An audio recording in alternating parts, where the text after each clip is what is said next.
Hello all, welcome back to one more mini blog. ఈరోజు అయితే day 2 of lunch box అనేది prepare చేస్తున్నానండి. ఈరోజు వచ్చేసి నేను ఎగ్ ఫ్రైడ్ రైస్ అనేది ప్రిపేర్ చేస్తున్నాను. ఇది పిల్లలకి కానీ పెద్దలకు కానీ చాలా బాగుంటుంది.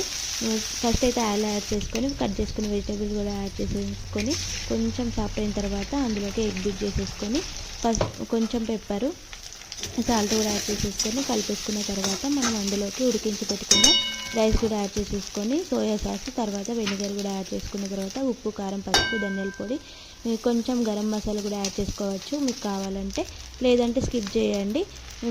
మనం అన్నం కూడా కలిపేసుకున్న తర్వాత మనకి ఎగ్ ఫ్రైడ్ రైస్ అనేది రెడీ అయిపోతుంది. ఇది లంచ్ బాక్స్లోకి చాలా బాగుంటుందండి. మీ పిల్లలు కూడా ఇష్టంగా తింటారు. ఈ వీడియో కనుక నచ్చినట్లయితే లైక్ చేసి సబ్స్క్రైబ్ చేసుకోండి. మీ ఫ్రెండ్స్ అండ్ ఫ్యామిలీతో కూడా షేర్ చేసి ఎలా ఉందో నాకు కింద కామెంట్ బాక్స్లో కామెంట్ చేయండి. Thanks for watching. Bye bye.